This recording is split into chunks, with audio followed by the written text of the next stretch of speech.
కాంగ్రెస్ పార్టీలో ఎమ్మెల్యేలు అంటే ఇప్పటివరకు బీఆర్ఎస్ నుంచి కాంగ్రెస్ పార్టీలో చేరినటువంటి ఎమ్మెల్యేలు కొద్దిమంది అయితే లేదు మేము కాంగ్రెస్ పార్టీలో లేమో బీఆర్ఎస్ లో ఉన్నామని చెప్తే, ఇంకొంతమంది అయితే కాంగ్రెస్ పార్టీ నాయకులు నా ఫోటో వాడుకుంటారని కొంతమంది కంప్లైంట్ కూడా పెట్టడం జరిగింది. కొంతమంది కేసు కూడా వేయడం జరిగింది పార్టీ మారిన ఎమ్మెల్యేలు. అంటే లేదు మేము ఇంకా బీఆర్ఎస్ లోనే ఉన్నామని. కానీ బీఆర్ఎస్ ఉన్నటువంటి కొంతమంది మొన్నటి వరకు సీనియర్లు ఓడిపోయిన వాళ్ళు మాట్లాడినారు. కానీ ఇప్పుడు తాజాగా చూసుకుంటే ఇబ్రాహీంపట్నం ఎమ్మెల్యే మల్రెడ్డి రంగారెడ్డి, ఆయన సీనియర్ ఎమ్మెల్యే, ఆయన నాకు మంత్రి పదవి ఇవ్వకపోతే నేను పార్టీకి రాజీనామా చేస్తా అంటున్నాడు. ఒకవేళ మంత్రి పదవి ఇవ్వడానికి క్యాస్ట్ అంటే రెడ్డిలు చాలా మంది ఎమ్మెల్యేలు మంత్రులు ఉన్నారు కాబట్టి అదేమైనా క్యాస్ట్ అడ్డు వస్తే, కుల సమీకరణలు అడ్డు వస్తే నేను రాజీనామా చేసి వేరే వాళ్ళని నించోబెట్టుకొని గెలిపిస్తాను, కానీ ఈ రంగారెడ్డి జిల్లాకు మంత్రి పదవి ఇవ్వాలి అని చెప్పేసి ఆయన గట్టిగా మాట్లాడుతున్నాడు. నిన్న ఒక కార్యక్రమంలో టిపిసిసి చీఫ్ మహేష్ కుమార్ గౌడ్ ముందే ఆయన మాట్లాడడం జరిగింది. మంత్రి పదవి ఇవ్వాలి ఖచ్చితంగా, అందరు కూడా కోరుకుంటున్నారు. ఇంకా నాకు మంత్రి పదవి ఇవ్వకపోవడంతో చాలా మంది నిరుత్సాహంగా ఉన్నారని చెప్పేసి ఎమ్మెల్యే మల్రెడ్డి రంగారెడ్డి మాట్లాడినాడు. ఒకసారి ఆ వార్త చూద్దాం. మంత్రి పదవి ఇవ్వకుంటే రాజీనామా మల్రెడ్డి. మంత్రి పదవి ఇవ్వకుంటే తాను ఎమ్మెల్యే పదవికి రాజీనామా చేస్తానని ఇబ్రహీంపట్నం ఎమ్మెల్యే మల్రెడ్డి రంగారెడ్డి కీలక వ్యాఖ్యలు చేశారు. కాంగ్రెస్ నుంచి రంగారెడ్డి జిల్లాలో గెలిచిన ఏకైక ఎమ్మెల్యే అయినా తనకు మంత్రి పదవి ఇవ్వాలని అందరూ కోరుకుంటున్నారని పేర్కొన్నారు. రాష్ట్రంలో కాంగ్రెస్ అధికారంలోకి వచ్చి ఇప్పటికే 18 నెలలు గడుస్తున్న పార్టీ లీడర్లు, కార్యకర్తలు తీవ్ర నిరుత్సాహం, ఆందోళనలో ఉన్నారని చెప్పారు. అగ్రవర్ణాలకు మంత్రి పదవి రాదంటే జిల్లాకు మినిస్టర్ పదవి కోసం తాను రాజీనామా చేసి ఇంకొకరిని ఎన్నికల్లో పోటీ చేసి గెలిపించడానికి సిద్ధమని పేర్కొన్నారు. అగ్రవర్ణాలు అంటే ఇక్కడ కులం అడ్డు వస్తే ఖచ్చితంగా వేరే వాళ్ళని నిల్చోబెట్టి గెలిపించుకుంటాము, రంగారెడ్డి జిల్లాకు మంత్రి అవసరం అని చెప్పి అయితే ఆయన చాలా హాట్ కామెంట్ చేసిండు. పార్టీ పవర్లోకి రావాలని ఎంతో మంది కష్టపడి పనిచేసిన కార్యకర్తలకు పార్టీ నామినేటెడ్ పదవులు రాక ఆందోళన చెందుతున్నారని వెల్లడించారు. ఇక రంగారెడ్డి జిల్లాకు మినిస్టర్ పదవి లేకుంటే లోకల్ బాడీ ఎన్నికల్లో ఇబ్బందులు కలుగుతాయని ప్రతి ఒక్క నాయకుడు, కార్యకర్త ఆందోళన చెందుతున్నారని ఆయన అన్నారు. ఇక జిల్లాలో ఏ సమస్య ఉన్నా చెప్పడానికి మంత్రి లేరని వివరించారు. ఇప్పటికైనా సీఎం రేవంత్, టీపీసీసీ చీఫ్ ఆలోచించి రంగారెడ్డి జిల్లాకు మంత్రి పదవి ఇవ్వాలని ఆయన కోరినారు. సో రంగారెడ్డి జిల్లాకు సంబంధించి ఆయనకు మంత్రి పదవి ఇవ్వాలంటున్నాడు. గెలిచిన ఏకైక ఎమ్మెల్యే నేను, నాకు మంత్రి పదవి ఇవ్వరా అని చెప్పేసి ఆయన మాట్లాడుతున్నారు.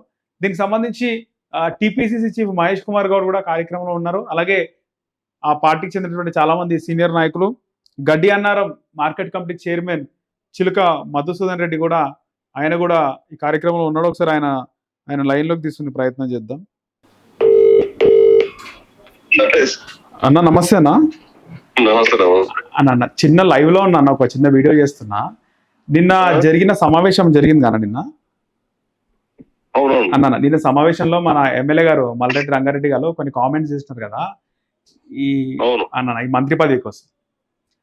అన్న ఒకసారి అది చెప్తారన్న, మీరు లైవ్ లో ఉన్నారు, అసలు ఏం జరిగింది? నిన్న ఏదైతే కాంగ్రెస్ పార్టీ జాతీయ కమిషనర్ పిలుపు మేరకు అన్ని రాష్ట్రాల పిసిసి అధ్యక్షులు రాజ్యాంగ పరిరక్షణ దినోత్సవం చేయమని చెప్పేసి, యాత్ర చేయమని చెప్పేసి ఆదేశాలలో భాగంగా నిన్న అన్ని జిల్లాల సమావేశాలు ఏర్పాటు చేసుకోవడం జరిగింది. సన్నాహక సమావేశాలు. ఈ సన్నాహక సమావేశం ఉద్దేశం ఏంటంటే జై బాబు అంటే జై బాబు, జై భీమ్, జై సంవిధాన్. జై బాబు అంటే ఈ మహాత్మా గాంధీ గారు కాంగ్రెస్ పార్టీ జాతీయ అధ్యక్ష పదవి చేపట్టి 100 సంవత్సరాలు అయింది. జై భీమ్, జై భీమ్ అంటే ఈ భారత రాజ్యాంగ నిర్మాత డాక్టర్ బిఆర్ అంబేద్కర్ ఈ రోజు భారతీయ జనతా పార్టీ అధికారంలో వచ్చిన తర్వాత అంబేద్కర్ మీద విష ప్రచారం చేస్తుంది, అంబేద్కర్ తగ్గించే ప్రయత్నం చేస్తుంది. తర్వాత సంవిధాన్, జై సంవిధాన్, భారత రాజ్యాంగం రచించి దాదాపు 75 సంవత్సరాలు గడుస్తుంది కాబట్టి ఈ 3 అంశాలను తీసుకొచ్చి గ్రామాన ప్రచారం చేయమని ఆ సన్నాహక సమావేశం ఏర్పాటు చేయడం జరిగింది. ఆ సన్నాహక సమావేశానికి మా పిసిసి అధ్యక్షుడు మహేష్ కుమార్ గౌడ్ గారు, మా గౌరవ ఎమ్మెల్యే మల్రెడ్డి రంగారెడ్డి గారితో పాటు వంశేంద్ర రెడ్డి గారు, కసిరెడ్డి నారాయణ రెడ్డి, వీళ్ళపల్లి చంద్రరాజు రెడ్డి, దానిలో భాగంగానే కార్యకర్తలు జిల్లా సమావేశం చాలా రోజులు పెట్టి కాబట్టి ఈ జిల్లా మంత్రి పదవి లేక ఇబ్బంది అవుతా ఉంది. ఈ రోజు హైదరాబాద్ నగరానికి ఆనుకున్నటువంటి జిల్లా ఇది రంగారెడ్డి జిల్లా. రంగారెడ్డి జిల్లా గతంలో 2-3 మంత్రులు గత ప్రభుత్వాలు ఇవ్వడం జరిగింది.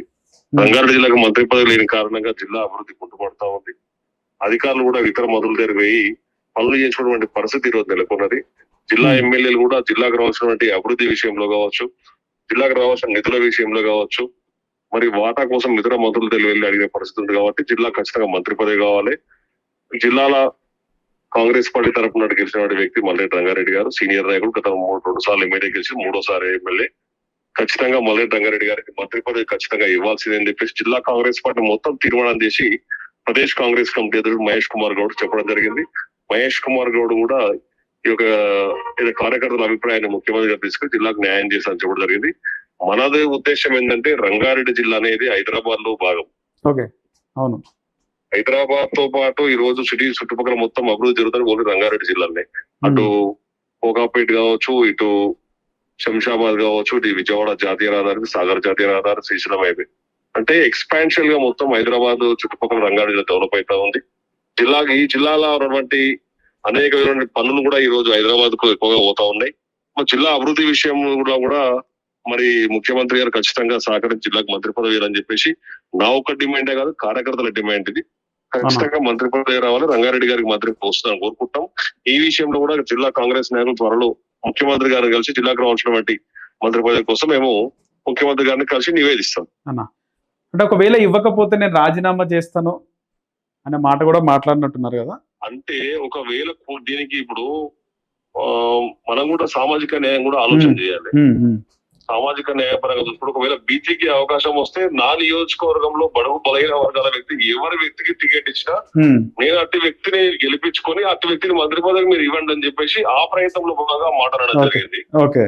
ఒకవేళ ఎస్సీలకే మంత్రి పదవి కావాలంటే ఎస్సీ క్యారెక్టర్ పెట్టి నేను గెలిపించుకోగలుగుతా, కానీ జిల్లాకు మాత్రం మంత్రి పదవి రావాలని చెప్పేసి ప్రధానమైనటువంటి డిమాండ్ అది. రైట్ అన్న, ధన్యవాదాలు అన్న, లైవ్ లో పార్టిసిపేట్ చేస్తాను. రైట్ అన్న, థ్యాంక్ యూ. సో ఇక్కడ మంత్రి పదవి ఇవ్వకుంటే రాజీనామా చేస్తా అనేది మనం హెడ్లైన్ చూస్తాం. కానీ మంత్రి పదవి ఇవ్వకుంటే నేను రాజీనామా చేస్తాను, వేరే వాళ్ళని నిల్చోబెట్టైనా నేను మంత్రి పదవి ఇప్పించుకుంటాను, ఒకవేళ కుల సమీకరణ సామాజిక న్యాయం అడ్డం వస్తాయని చెప్పేసి ఇక్కడ మల్రెడ్డి రంగారెడ్డి ఆయన మాట్లాడినట్టు తెలుస్తుంది. కానీ వాస్తవానికి చాలా మంది అంటే ఇప్పటికే రెడ్డి ఎమ్మెల్యేలు, ముఖ్యమంత్రి రెడ్డి, మంత్రుల్లో ఉత్తమ్ కుమార్ రెడ్డి, కోమటిరెడ్డి వెంకటరెడ్డి, పొంగులేటి శ్రీనివాస్ రెడ్డి, ఇలా రెడ్డిలో ఉన్నారు, మెజారిటీ రెడ్డిలు ఉన్నారు. సో ఎమ్మెల్యేలు, మంత్రులు రెడ్డిలు, ఇప్పుడు ఇంకొక మంత్రికి కూడా రెడ్డి ఎమ్మెల్యేకి మంత్రి పదవి ఎట్లిస్తామనే సిచ్యువేషన్ ఖచ్చితంగా వస్తుంది. కానీ మల్రెడ్డి రంగారెడ్డి ఇక్కడ ఏం చేస్తారు, ఆయన సీనియర్ ఎమ్మెల్యే, బాగా రాజకీయం తెలిసిన ఎమ్మెల్యే, బాగా స్ట్రాటజీ చేసిండు. లాస్ట్ టైం ఎలక్షన్స్ లో కూడా ఆయన కాంగ్రెస్ పార్టీ టికెట్ ఇవ్వకుంటే అప్పుడు మహాకూటమి సంథింగ్ ఒక కూటమి అయినట్టు 2018లో ఆయన బీఎస్పీ నుంచి పోటీ చేసిండు. అక్కడ ఆయన పొలిటికల్ స్ట్రాటజీ ఎట్లా అంటే నిజంగా ఒక ఫక్త్ రాజకీయ నాయకులు ఇంకా స్ట్రాటజీ అనేది ఉంటుంది.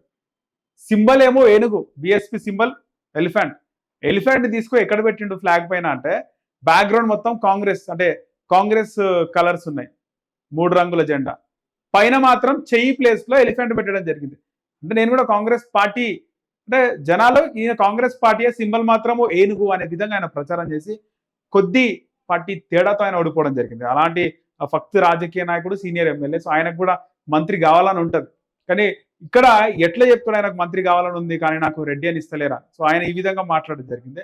కానీ మంత్రి ఏ విధంగా మంత్రి ఇవ్వాలి అనేది ఆయనకుంది. ఆ నియోజకవర్గానికి సంబంధించి మొత్తం నియోజకవర్గమే కాకుండా ఉమ్మడి రంగారెడ్డి జిల్లా, ఆ జిల్లాకు సంబంధించి మొత్తం జిల్లా నాయకులందరూ కూడా మూకొమ్మడిగా అయితే ఒక నివేదిక ఇచ్చినా చూడాలి. మళ్ళీ ఆయనకు మంత్రి పదవి ఈ ఎక్స్టెన్షన్ లో మంత్రి పదవి ఇస్తారా లేదా, ఎన్నికల దగ్గరకు వచ్చి అంటే 2 years బిఫోర్ మంత్రి పదవి ఇస్తారా, అసలు ఇస్తారా లేదా చూడాలి మరి.